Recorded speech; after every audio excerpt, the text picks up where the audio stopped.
عصير البرتقال بالجزر ده من العصاير اللي بتدخل جوه قلبي يا جماعة، من أحلى وأجمل العصاير اللي لازم تكون معانا على سفرة رمضان. هعمل معاكم النهاردة أحلى وأجمل عصير برتقال بالجزر ممكن تدوقوه في حياتكم. معايا هنا 5 كيلو من البرتقال البلدي، يفضل طبعا ان هو يكون بلدي علشان نسبة المية فيه بتكون كتير وطعمه كمان بيكون مميز جدا في العصاير. هبدأ أقشره كده زي ما انتوا شايفين، أشيل القطعة اللي فوق والقطعة اللي تحت. ودي أسهل طريقة على فكرة لتقشير البرتقان البلدي، لأن البرتقان البلدي القشرة بتاعته بتكون ماسكة شوية. في البرتقانة ما بتطلعش بسهولة. هعمل معاكم واحدة كمان بتشيلي القشرة من فوق ومن تحت وتعمليها كده بالسكينة، وبعد كده بتفصلي كده القشرة عن البرتقانة نفسها. دي بتسهل عليكي كتير ان هي تخرج معاكي بكل سهولة. وهشيل القشر الابيض اللي فوق ده، لان القشر الابيض ده بيبقى مر جدا. ده اول سبب من الاسباب اللي بتخلي البرتقال ممرر، القشرة البيضة دي. وتاني حاجة بقى يا جماعة، البذر اللي موجود في النص ده، البرتقال البلدي بيبقى فيه بذر، البذر ده كمان بيخلي العصير يمرر معانا. لازم نشيله زي كده بالظبط. اخلص بقى كل الكمية واركنها على جنب. تعالوا بقى نشوف هنعمل ايه الخطوة اللي بعد كده. معايا هنا كيلو من الجزر. حاولي وانتي بتنقي الجزر تجيبي الجزرايه الصفرة كده الرفيعة دي، بتبقى طعمها حلو جدا وبتبقى مسكرة.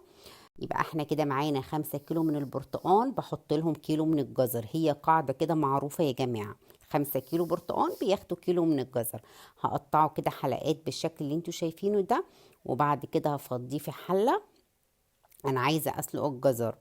هحط عليه نص كوبايه من السكر، نص كوبايه مظبوطه جدا جدا جدا، ما تزوديش اكتر من كده، وربع كوبايه من الميه. اول ما يبدا يغلي هبدا اهدي عليه النار واسيبه كده لعند ما يستوي ويبقى معانا بالشكل اللي انتوا شايفينه ده. مجرد ان انا اضغط عليه كده خلاص تبقى الجزرايه استوت معايا. هاخده بقى اضربه بالهاند بلندر او تضربيه في الخلاط، هيبقى معانا بالشكل اللي انتوا شايفينه ده.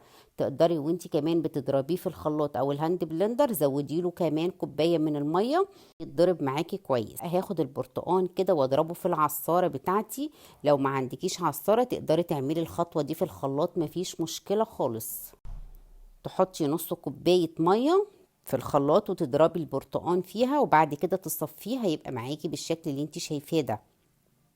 متعطليش نفسك لو انت ما عندكيش عصارة. هنا كده خلاص هنزل بقى عليه بالجزر اللي انا ضربته، الجزر المسلوق. وابدأ كده اخلطهم كده مع بعض. بصوا بقى اللون بقى بدأ يبقى عامل ازاي، مش قادرة اقول لكم، خطير خطير خطير وطعمه حكاية. هبدأ اشيل اي رغاوي بيضة كده من عليه علشان يبقى طعمه حلو وكمان يدينا لون حلو جدا زي ما انتوا شايفين كده بالظبط.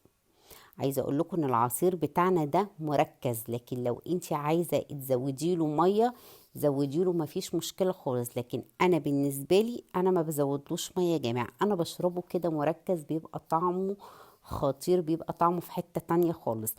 لكن لو عايزه تحطي نص كوبايه ميه وتحطي نص كوبايه عصير هيبقى برضو حلو جدا. دي حاجه ترجع لك انتي بقى، مع شويه تلج بقى كده واشربوا لي بقى احلى واجمل عصير. يا ريت بقى لو وصفه النهارده عجبتكم ما تنسوش تعملوا لايك للفيديو، ما تنسوش تعملوا كومنت وتقولوا لي رايكم ايه في فيديو النهارده. واستنوني في فيديو جديد ووصفه جديده ان شاء الله. وكل سنه وانتم طيبين ويعود عليكم الايام بخير يا رب.